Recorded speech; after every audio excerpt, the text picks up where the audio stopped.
Mofonaina isan'andro, atolotry ny Mpitandrina RAKOTONAVALONA Maholy.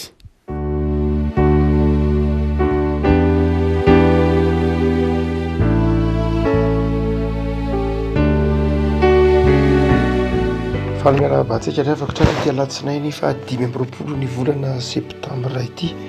Ny Mofonaina voalahatra antsika dia ny bokin'ny Deutéronomie. Deutéronomie toko 9:1 ka hatramin'ny 9. Deutéronomie toko 9:1 ka hatramin'ny 9 amin'ny alalan'i Jesosy. Ny lalàna rehetra izay andidiko anao an'io dia tandremo arahinareo mba ho velona ianareo ka hiamaro ary hiditra sady handovantany izay ny anianan'i Jehovah tamin'ny razanareo omena azy. Atsarovy ny lalana rehetra izay nitondran'i Jehovah Andriamanitra ao anao tany anefitra izao 40 taona izao. Hampanitry teninao sy hizaha toetranao ary hahalala eo am-ponao na hitandrina ny didiny ianao na tsy. Dia nampanitry teninao izy ka namelanao ho noana dia nanomenao ny mana ho aninao izay tsy fantatrao na ny razanao, ampahafantarana anao fa tsy mofo ihany ny iveloman'ny olona fa izay rehetra alokin'ny vavan'Andriamanitra no iveloman'ny olona. Ny fitafianao teny aminao tsy rovitra ary ny tongotrao tsy nivoto izao 40 taona izao. Koa aoka ho fantatrao amin'ny fonao fa tahaka ny fananaran'ny olona ny zanany no fananaran'i Jehovah Andriamanitra ao anao ary tandremo ny didin'i Jehovah Andriamanitra ao mba handehananao amin'ny lalany sy hatahoranao azy. Ray masonao, manamasinana ny fahamarinana ny teninao ny fahamarinana. Amen. Ity Mofonaina ity rehefa ko malala dia manazava ny antony izay namelan'Andriamanitra ny zanak'Israely hamaky ny hefitra 40 taona. Raha toa ka mijery sarintanintsika dia lalana tsy tokony ataon'ny zanak'Israely 40 taona ny lalana miala avy any Egypta nakany amin'ny tany Kanana. Lalana tanterahina ao anatin'ny andro vitsivitsy na maromaro fa tsy nivakivakiana nandritra ny 40 taona. Fa nahoana no navelan'Andriamanitra namakivaky hefitra nandritra ny 40 taona ny zanak'Israely. Amin'ny fiainana andavanandro dia zary fomba fitenin'ny olona mihitsy ny hoe famakiana ny hefitra, hoe mamaky hefitra. Amin'ny teny frantsay misy dia hoe traversée du désert. Izany hoe ndraindray rehefa mandalo zava-tsarotra indrindra ny antsoina hoe ireo olon-dehibe amin'ny finoana, olon-dehibe amin'ny politika, olon-dehibe amin'ny fikambanana dia ndraindray mandalo zava-tsarotra izy ary na amin'ny fiainan'ny olona tsirairay mihitsy koa ara dia mandalo hoe za dia tena mandalo traversée du désert, izany hoe mandalo zava-tsarotra. Nandalo an'izany ireo BDP ary Nelson Mandela, ry général de Gaulle, BDP reo nandalo an'izany ry Martin Luther King, BDP reo olona tamin'ny fotoanandro nandalo an'izany hoe hefitra izany. Ary famaritana azy moa dia hoe zavatsarotra lalovan'ny olona anankiray, na mety ho lalovan'ny firenena anankiray, na lalovan'ny fikambanana anankiray io zavatsarotra io, ary ahatsapany fa irery izy ilozan'ny olona izy. Misy fotoana izay ilozan'ny olona izy tsisy manaraka azy. Takizay nitranga tamin'ny De Gaulle aty ambadiky ny taona 50, tsy nisy nanaraka azy, tsy nisy ny haino azy, navelan'ny olona ho riarina ntsiran'ny olona koa ary. Misy fotoana izay amin'ny fiainan'ny olona na Jesoa koa raha mazava ho azy nandalo an'io io fandalovana hevitra io na atserovany hoe irery izy to amin'ny hazo fijaliana dia azo lazaina hoe traversée du désert. Tazapotsiny ny olona izy rery ary miteny mihitsy manao hoe nahoana moa za Andriamanitra dia tena afoinao, satria ny fandalovana hevitra dia atserovana hoe irery. Amin'ity izay Mofonaina voalahatra amintsika ity dia mandalo hevitra ny zanak'Israely 40 taona. Ary manazava ny antony ny tompo. Voalohany aloha ny lalana nitondran'Andriamanitra ny zanak'Israely dia lalana somary sarotra, tsy tsotra tsy akory, lalana somary sarotra. Ary navelan'Andriamanitra nandalo hevitra izy, ny antony dia satria ny salasala ny momba an'Andriamanitra izy. ny salasala ny momba ny herin'Andriamanitra sy ny fahefan'Andriamanitra izy. Tsy zakan'Andriamanitra ary tsy akasitrahan'Andriamanitra ny mpanompon'Andriamanitra misalasala ny amin'ny fitantanan'Andriamanitra, misalasala ny amin'ny herin'Andriamanitra, misalasala ny amin'ny planin'Andriamanitra. Ary dia navelan'Andriamanitra nandalo hevitra izy mba ahatoky, mba iorina tsara ny fahatokiny an'Andriamanitra. Araky ny 15 koaka ho fantatrao amin'ny fonao fa tahaka ny fanananan'olona ny zanany ny fanananan'i Jehovah Andriamanitra ao anao. Zany hoe ny tian'Andriamanitra na ny antony natogan'Andriamanitra namela ny zanak'Israely amakivaky-hevitra dia mba iorenan'ny fahatokinan'Andriamanitra, mba iorenan'ny fifandraisany marina tsara amin'Andriamanitra.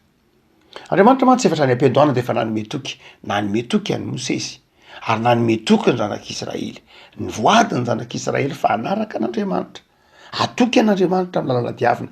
Kanto teny am-pandehanana teny dia ny salasala izy voatafapita ny ranomasina mena fotsiny izy de efa ny salasala. Eny mbola teo amorony ranomasina mena azy de efa ny salasala izy. Noho zany dia nentin'Andriamanitra namakivaky hevitra izy noho io salasalana io. Tsy raha tsy fanahin'Andriamanitra sanadriny vava mamaky eo Deutéronomie 7 tsika de mahita ny fitiavan'Andriamanitra. Fa tsy afaka mahavita zavatra miaraka amin'Andriamanitra izy raha ao anatin'ny fisalasalana. Ho tonga firenena matanjaka ny zanak'Israely. Ny planin'Andriamanitra amin'ny zanak'Israely dia tsy hoe planina 100 taona na planina 200 taona fa planina mandra-piavin'ny tompo. Zay ny planin'Andriamanitra momba ny zanak'Israely hoe ho tonga fitahiana ho an'ny firenena rehetra ianao. Avy ao aminao ny ivoahan'ny fitahiana ho an'izao tontolo zao amin'ny alalan'i Jesosy zany io. Tamin'ny planin'Andriamanitra momba ny taranak'i Abrahama zany tsy planina ataontsika hoe fokely na planina vonjy tavanandro na planina hoe mandritry ny 100 taona na mbola 1000 taona akory ary, na planina ataontsika hoe ho amin'ny famonjena famirapiratana ara-batana na ara-nofo fotsiny ihany na ara-politika, fa tena planina avo de avo sady lavitra de lavitra. Noho zany dia nitaky finoana sy fahatokinan'Andriamanitra tamin'ny zanak'Israely mihitsy Andriamanitra mba ho vita izay planiny zay. Zany hoe ny ao ambadiky lay efitra vakivakin'ny zanak'Israely de lay planin'Andriamanitra izay tia no tanterahina amin'ny alalan'ny zanak'Israely. Ary tsy vitsy zay planiny zay raha toka misalasala ny zanak'Israely. Tsy tratra zay planin'Andriamanitra zay raha misalasala ny zanak'Israely. Noho zany dia sekoly ho an'Andriamanitra satria niaraka tamin'ny zanak'Israely tany anefitra izy no sekoly koa raha zay nazo ilazana azy sekoly an'Andriamanitra. Zany hoe niaraka ny aina, niaraka namakivaky tamin'ny zanak'Israely zany efitra izany Andriamanitra. Ary dia amin'ity andiny vitsivitsy ary raha ohatra moa ka mamaky tsara antsika dia amin'ny ataontsika hoe famakivakiana ny hevitra ao amin'ny testamenta taloha amin'ny bokin'ny Deutéronomie, bokin'ny Exodosy, bokin'ny Nomery dia misy zavatra folo lehibe izay antonena zavatsarotra izay nivakivakiana ka nivahan'Andriamanitra tao anatin'ny hevitra. Fa tsy zay koa no resahantsika eto fa nindininy vitsivitsy hoe inona am'ireo zavatra voalaza telo reo no resa folo reo no lazain'ny bokin'ny Deutéronomie 7 eto. Hoy izy manao hoe ny antony tondran'Andriamanitra anao amaky-hevitra inge de zao hoe izaha toetranao izy. Izaha toetranao izy, zany hoe hanefy anao izy, hitaizanao izy mba hahatonga anao ho mahatoky. Dia reto ary misy lafin-javatra telo. Andininy faharoa. Hoy ny tompo: ary tsarovy ny lalana rehetra zay nitondran'i Jehovah Andriamanitra ao anao tany anefitra zao 400 taona izao. Voalohany, hampanetry tenanao. Faharoa, hizaha toetranao. Ary fahatelo, ahalala izay ao am-ponao. Zay zany lay raha mity tokavaly ty dia reo zavatra telo reo no antony nitondran'Andriamanitra. Ny salasalana amin'ny Andriamanitra ianao. Tsy nahatoky tamin'Andriamanitra ianao de zao tian'ny tompo hanetry teny ianao. De ahoana ny fomba nahatoka zanak'Israely hanetry teny? De izy manao hoe navelany onona navelan'Andriamanitra onona zany hoe nandalo fangiry firina ara-batana, fangiry firina tam'ilay zavatra tena ilaina, lay ataonareo amin'ny teny frantsay hoe besoin primaire, am'lay zavatra fototra ilaina, sakafo io, rano io, tranonenana io, za zavatra any dia navelan'Andriamanitra lalovany zanak'Israely mba hampanety tena azy. Avy any Egypte izy marina fananitra izy tany Egypte, mandevoziny Egyptianina, tsy ditsika hevitra, mazava io ny anaran'ny Egyptianina zao tena ataon'ny Jiosy hoe natao zanak'Israely hoe Mitsraim, teny hoe Mitsraim de lay papahory, tsika mandika ny teny hoe Mitsraim ao anatin'ny baiboly, rehefa mamaky baiboly de miteny foana hoe Egyptianina, fa tsy Egyptianina mihitsiny ao fa Mitsraim, teny hoe Mitsraim de zao lay papahory, lay papijaly, lay mpitondra fangiry firina, ary dia mijaly sy nangiry firy zanak'Israely tany amin'ny fahababona. Fa zao nanana sakafo ihany izy, nanana tranonenana ihany izy, nanana rano sotroina ihany izy, fa rehefa tonga tany anefitra izy dia nitaraina tamin'Andriamanitra, tsy nanana na inona na inona, navelan'Andriamanitra onona, navelan'Andriamanitra onontaniny masoandro, navelan'Andriamanitra ny angetaeta, mafy be zany lalana nitondran'Andriamanitra zany, mafy be zany. Tamin'ny dibeny Mao Tse-tung tamin'ny fotoan'andro dia isan'ny raha manaraka ny tantaran'ny Chine itsika dia mafy be lalana nidiavin'ny Sinoa tamin'ny andron'ny Mao Tse-tung, fa mbola mafy lavitra noho zany nidiaviny zanak'Israely 700 taona tany anefitra, tsy nisy rano, tsy nisy sakafo, tsisy ninina. De inona ny hevitry zany ny bokin'ny Deutéronomie? Ny hevitry zany de zao tsy hoe karavasy amaizana ny voalohany, fa mba hampanetry tena. Nahoana ny manetry tena? Satria ao anatin'io fangiry firina io ny zanak'Israely de zao omen'Andriamanitra sakafo mahagaga izy, zavatra tsy fantany no omen'Andriamanitra ho sakafony. Izy manao hoe dia nanome anao mana hoaninao, tsy fantatry ny zanak'Israely, mbola tsy hita lay hoe mana tamin'iny any, tany anefitra ihany, sakafo tany anefitra ihany ny mana. Rehefa tonga tany amin'ny tany Kanana de tsisy mana intsony, tany Egypte izy tsy nisy mana, fa izy nandalo ilay efitra de mana no nomen'Andriamanitra azy.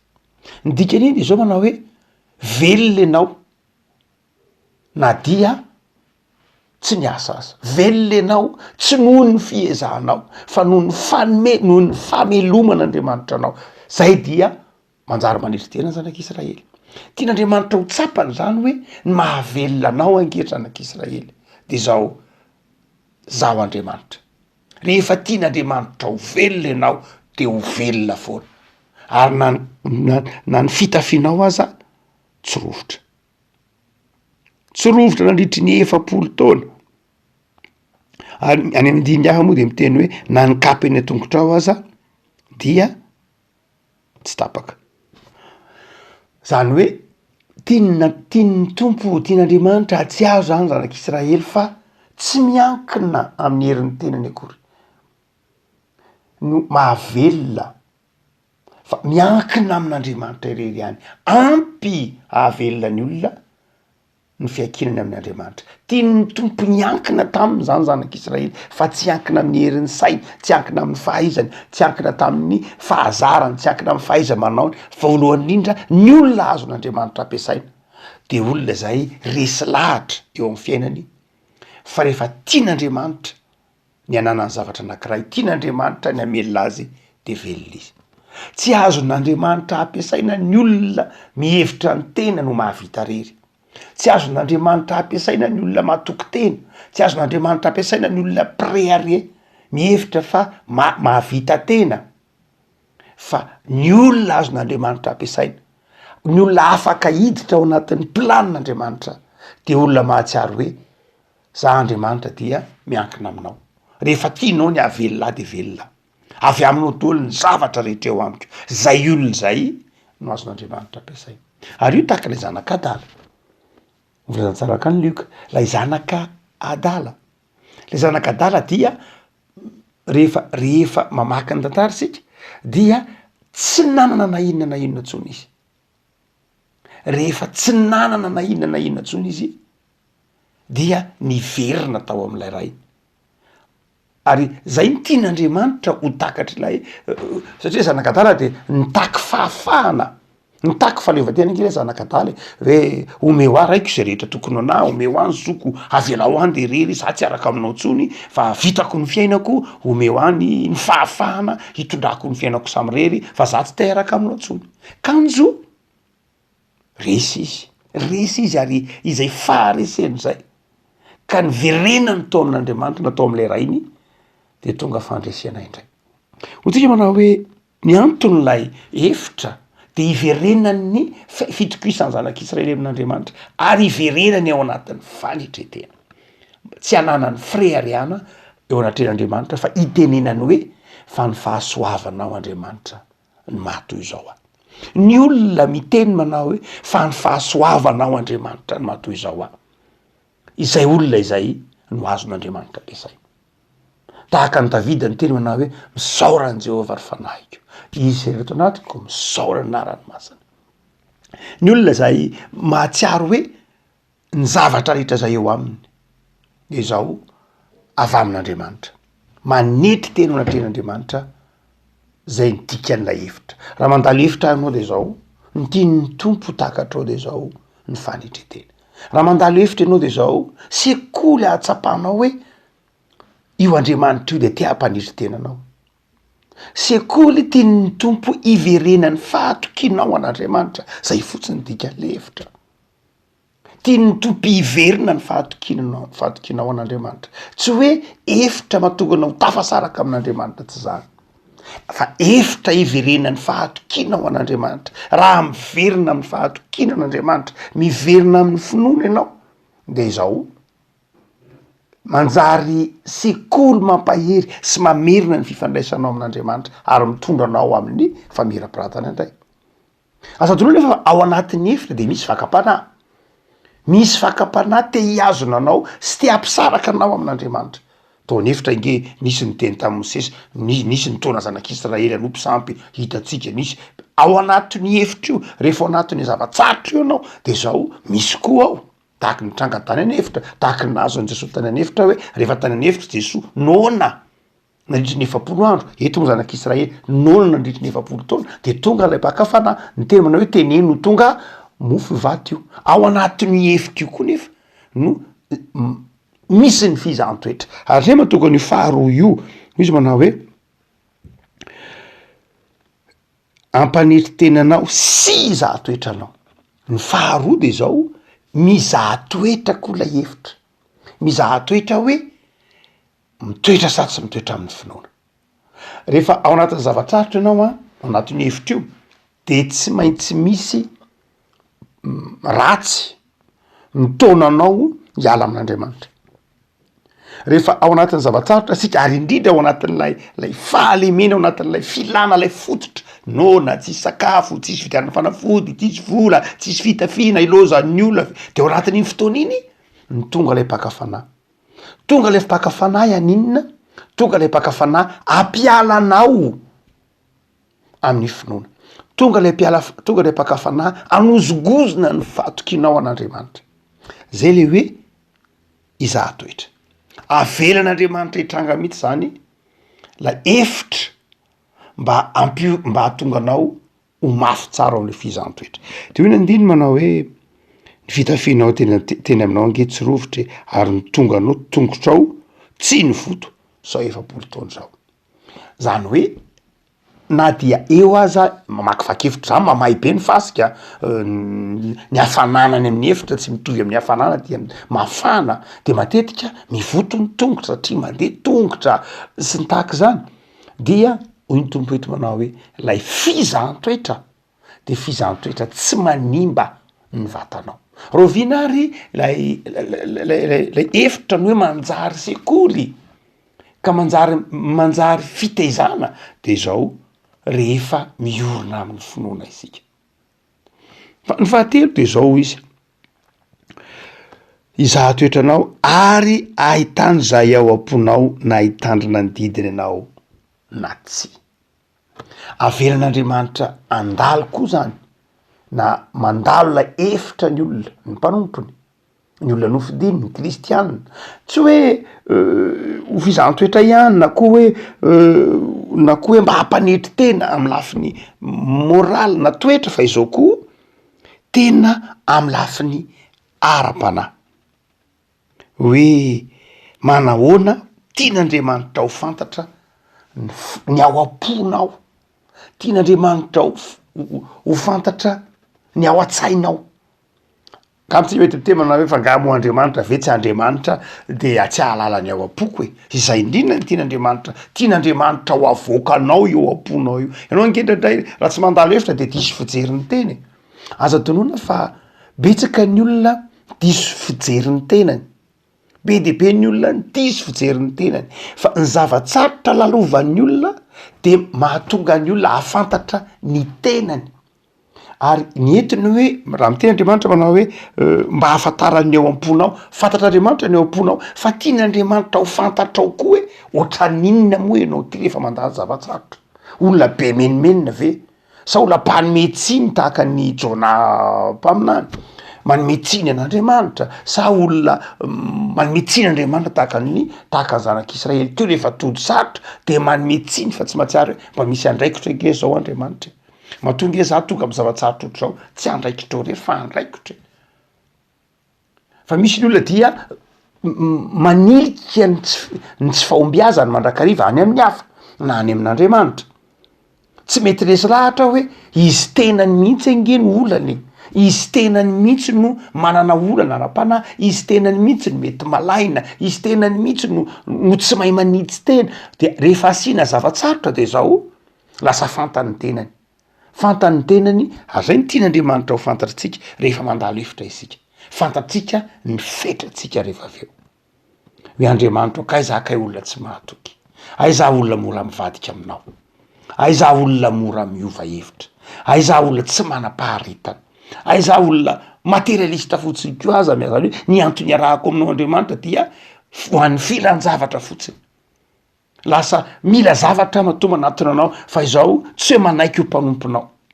Zany rehetra ny tian'Andriamanitra ho avoaka atsika ao anatiny antsoina hoe hevitra. Zay ny dikany hoe tian'ny tompo ho fantatritsika, tian'ny tompo fantany ny ao am-pontsika, fantany ny ao am-pontsika, fa tian'ny tompo fantatritsika koa iza marina isika. Fa rehefa mandalo hevitra isika de mivoaka ho azy zay.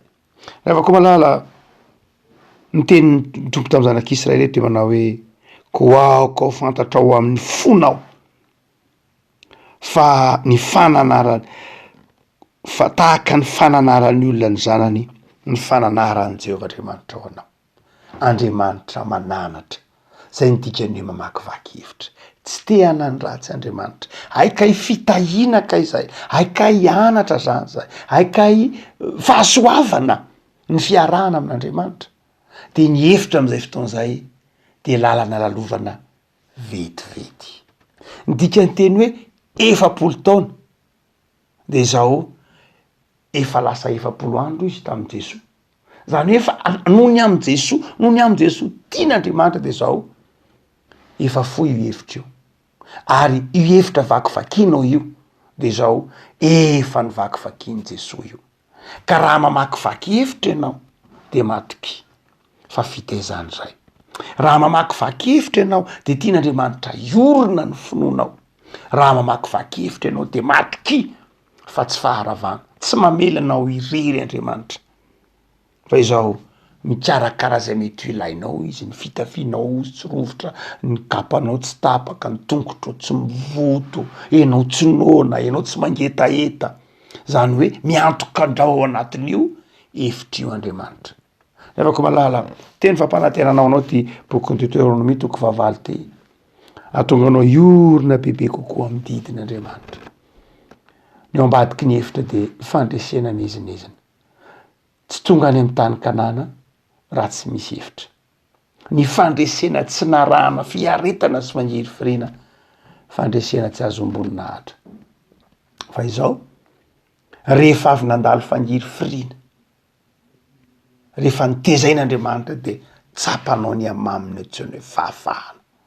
Rehefa avy nandalo fanjiry firena nahazo zavatsara de zao tsapanao na dia nilanjan'ny rano fotsiny ary rehefa avy namaky vakefitra ka tsy nahita rano de atsiaro ny lanjany atao hoe rano.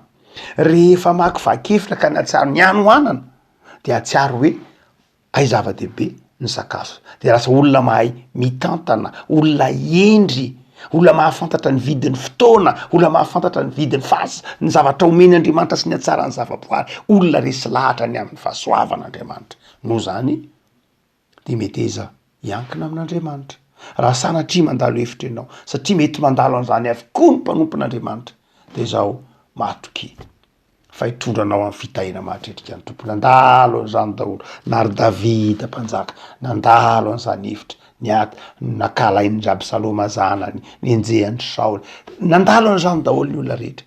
Fa ny fitaovana teny ampelatalan'ny olona namakivaky ny hevitra de ny finoana sy ny fahatokinan'Andriamanitra, ny firaketam-pon'Andriamanitra ary ny fitiavana an'Andriamanitra mihoatra ny zavatra rehetra. Ivavakisika tompo am'sodranao zahay ny amin'ny teny zay azonay novakina tamin'ny teninay, tenin-drazanay. Mampianatra anay fa misy dikany ny amelanao anay amakivaky hevitra, amakivaky lalan-tsarotra, tianao ny iverenany fahatokina ianao. Tianao ny atsirovanay fa velona izay no ny teny rehetra lokan'ny vavanao. Ny toko omenao anay dia manjary fiainana. De aza vela isalasalany amin'ny toky omenao zahay fa mahavelona ny teny omenao, mahavelona ny toko omenao. Ndradray tompo, ny zavatra hita maso ihany everinay ho mahavelona, fa ny toky lazainao, ny fanomeza tokonao de ndradray amaivaninay. Tompo, manefy anay ianao, mitaiza anay ianao, mitaridalana anay ianao, ka na de ao anatin'ny hevitra zay de tsapanay fa ampo anay ny fahasoavanao. Mivavaka izay tompo. Ho anareo zay mandaly hevitry ny tsy fahasalamana, mandaly hevitry ny fahaverezana asa, mandaly hevitry ny zava-tsarotra amin'ny fiainana, orana maro isan-karazany, mety izy ianao tompo amindra fo amin'izy ireny. Miara-mitondramina ny fanjiry firinana. Jereo ny tanindrazanay tompo. Mandaly ny hevitry ny fisaratsarana, mandaly ny hevitry ny fahantrana, mandaly ny hevitry zay miatraika amin'ny fiainam-panahana aza. Tompo mivavaka izay ataovy mandresy, mivavaka izay vimbino mba ho mpandresy ao anatin'izao hevitra lalovana izao. Aza miandry eo ampita fa avy tompo miaraka aminay. Dia mivavaka ho an'ny tokantrano tsirairay tompo manaraka izao Mofonaina izao ity Alatsinainy vao manomboka ity ny herinandro, ampaherezo, ampandreseony tsirairay.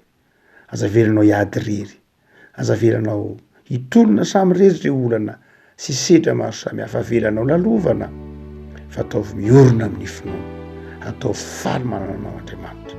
De tononona aminay Jesosy ny fiadanana. Amen.